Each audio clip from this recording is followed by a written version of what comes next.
Un anciano dice que la mala hierba nunca muere, sin embargo, ningún ser humano puede escapar de la muerte, que tarde o temprano lo alcanza. Tras varias semanas complicadas, el Mayo Zambada no ha resistido y ha sido ingresado en un hospital debido a su grave estado de salud. ¿Pero qué tan seria es su situación? ¿Acaso la muerte ha llegado finalmente a su puerta? Quédate hasta el final del video y descúbrelo. En 2024, la captura de Ismael el Mayo Zambada fue un acontecimiento clave en la lucha contra el narcotráfico y el crimen organizado. Este suceso reveló la compleja red de engaños y tácticas que llevaron a su arresto. La operación que culminó en su detención fue meticulosamente planeada y ejecutada por varias agencias federales estadounidenses, destacando por su complejidad y el grado de engaño involucrado. La historia comenzó con lo que parecía ser una sencilla misión de inspección. Zambada, conocido por su aguda intuición y habilidad para evadir la captura, fue engañado por un alto mando de su propio cártel. Esta persona, con acceso a información privilegiada y lealtad ambigua, convenció a Zambada de que debía viajar a Estados Unidos para investigar supuestas pistas clandestinas en México. Este engaño fue una maniobra calculada diseñada para atraerlo a una trampa cuidadosamente orquestada.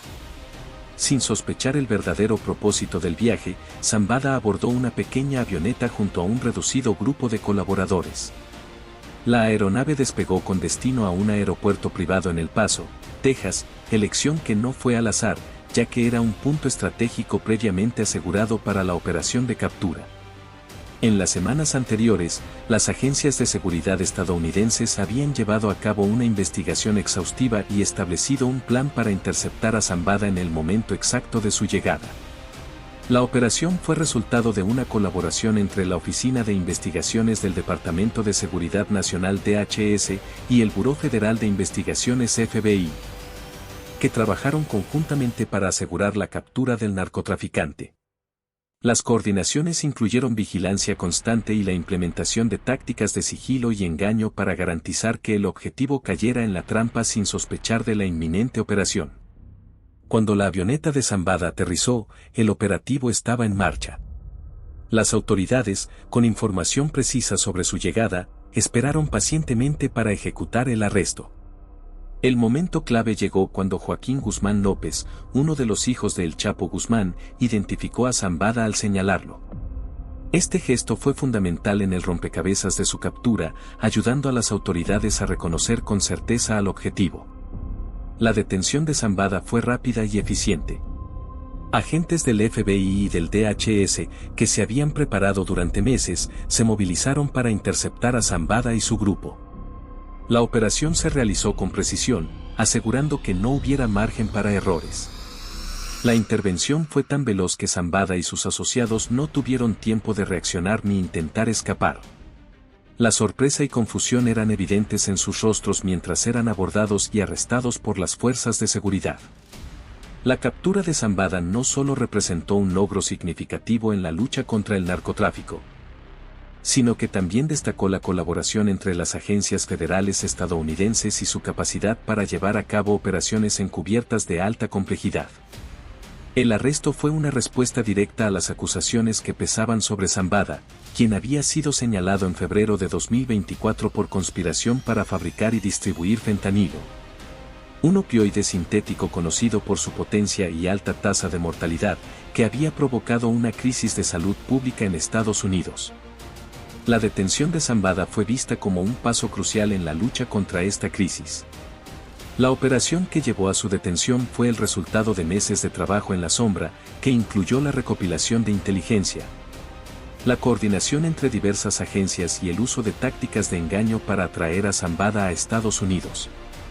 La manipulación del engaño para atraerlo refleja la sofisticación y el nivel de planificación que caracterizó a esta operación. La vida de Zambada en prisión se convirtió en una serie interminable de tormentos.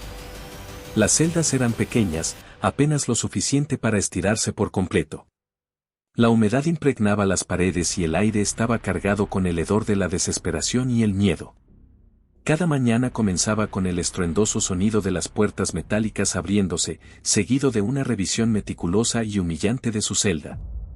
Los guardias, que mostraban un rencor apenas contenido, revisaban cada rincón en busca de cualquier indicio de contrabando o intento de escape.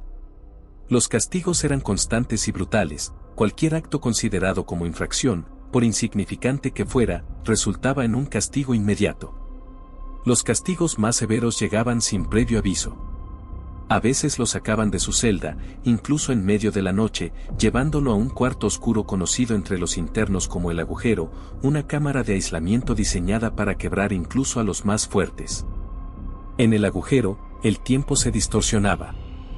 Sin luz, sin sonidos externos y sin compañía, Zambada se enfrentaba a su peor enemigo, la soledad. Podía pasar días enteros en completa oscuridad, sin saber si era de día o de noche, mientras los guardias se aseguraban de que no tuviera noción del paso del tiempo. Las únicas interrupciones en su aislamiento eran las ocasionales visitas de los guardias, quienes traían consigo nuevas formas de sufrimiento. A veces, simplemente lo dejaban sin alimento por varios días, observando cómo la falta de nutrición comenzaba a afectar su cuerpo y mente. En otras ocasiones, lo sometían a interrogatorios violentos, utilizando métodos que rozaban lo inhumano. La privación de comida era una táctica especialmente cruel. Sin alimento, su cuerpo se debilitaba rápidamente, y la desnutrición se reflejaba en su piel pálida y ojos hundidos. Pero lo más alarmante era el desgaste de su mente, la falta de comida y el aislamiento extremo erosionaban su fortaleza mental, provocando pensamientos confusos y alucinaciones frecuentes. A pesar de estos castigos brutales, Zambada mantenía una chispa de desafío. Sabía que muchos celebraban su caída, pero también comprendía que su reputación dependía de su resistencia. Cada vez que los guardias lo sacaban de la celda oscura, esperaban ver a un hombre derrotado. Sin embargo, aunque físicamente debilitado, Zambada mantenía un aire de dignidad que enfurecía a sus captores. No importaba cuántas veces lo golpearan o lo privaran de comida, siempre regresaba a su celda con una mirada que indicaba que aún no lo habían vencido. Esta fortaleza solo intensificaba los castigos. Los guardias, frustrados por su incapacidad de quebrarlo por completo, recurrían a métodos aún más extremos. En algunas ocasiones, lo dejaban sin agua durante días, esperando que la sed lograra lo que los golpes no habían conseguido. Otras veces, lo sometían a temperaturas extremas, encerrándolo en celdas gélidas o sofocantes hasta el punto de la deshidratación. Sin embargo, Zambada, endurecido por años en el narcotráfico, encontraba maneras de resistir el sufrimiento. El declive de Zambada se aceleró tras recibir la devastadora noticia de la muerte de su madre, una figura clave en su vida. A pesar de la violencia y el poder que había ejercido por años, Zambada siempre mantuvo un profundo respeto y amor por su madre, quien representaba su último vínculo emocional con el mundo exterior. La noticia de su fallecimiento lo golpeó con una fuerza abrumadora, sumiéndolo en una depresión de la que no pudo recuperarse. Con el paso de los días, la salud de Zambada se deterioró rápidamente.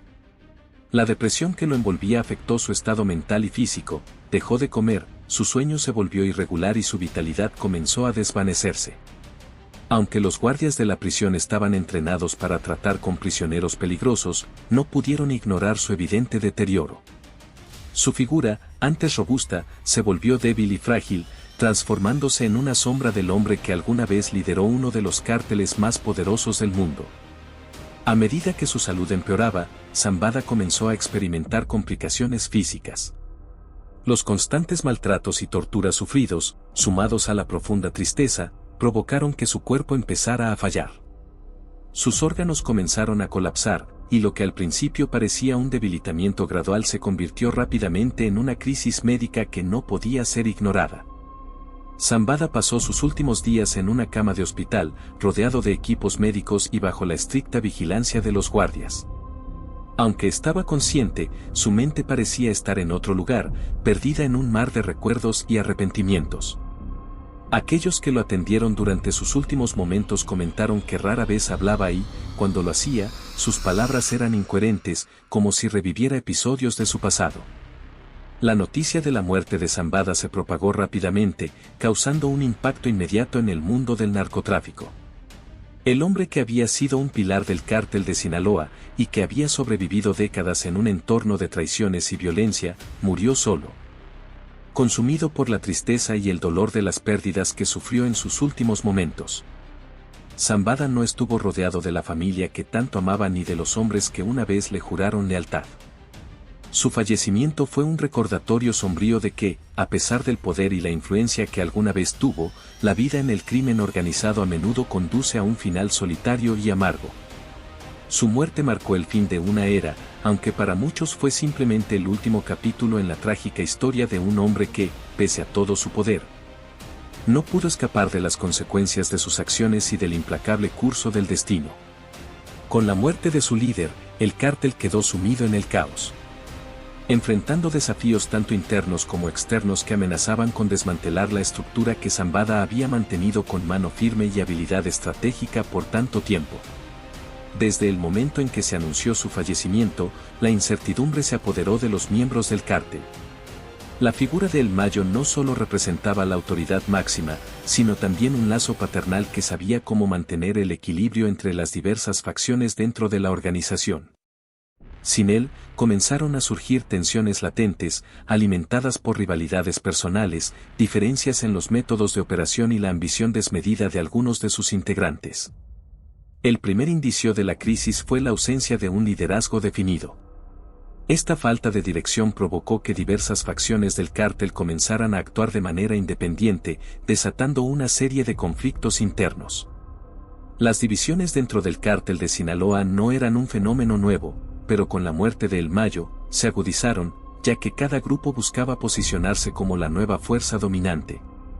Los enfrentamientos se volvieron más frecuentes, especialmente entre las facciones más jóvenes que intentaban imponer nuevas formas de operar, en contraste con los veteranos que aún recordaban los tiempos de mayor cohesión bajo el liderazgo de Zambada. La crisis de liderazgo también puso de manifiesto la fragilidad de las alianzas que El Mayo había consolidado con otros cárteles y grupos delictivos, tanto dentro de México como en el extranjero. Muchas de estas alianzas dependían del respeto y la reputación de Zambada como un líder fiable y astuto. Con su ausencia, estos acuerdos empezaron a desmoronarse. Los antiguos aliados se convirtieron en nuevos rivales, intentando aprovechar la confusión para ganar territorio o tomar control de las rutas de tráfico de drogas. La situación se agravó cuando las fuerzas de seguridad, tanto mexicanas como estadounidenses, aprovecharon la debilidad del cártel para intensificar sus operativos.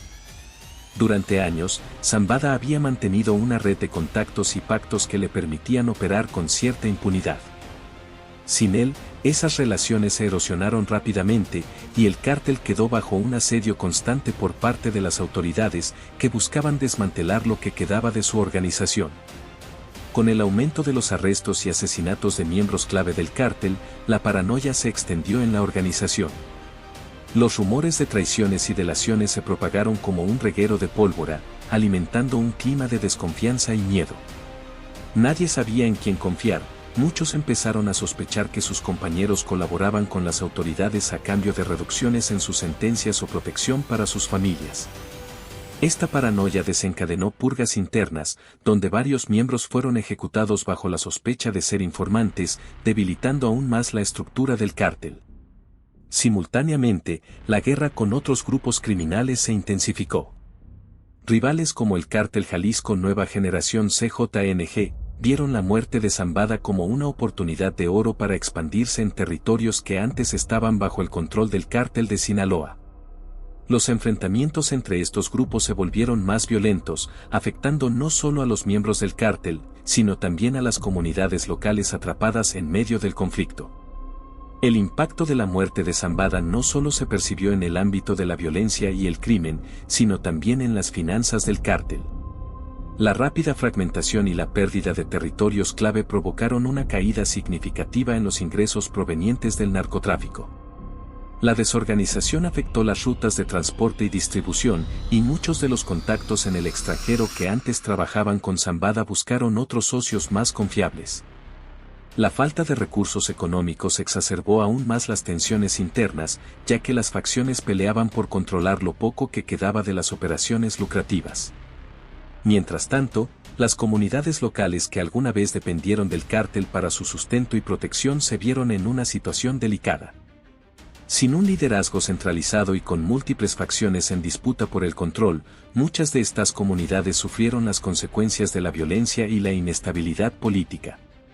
Y así llegamos al final de este video.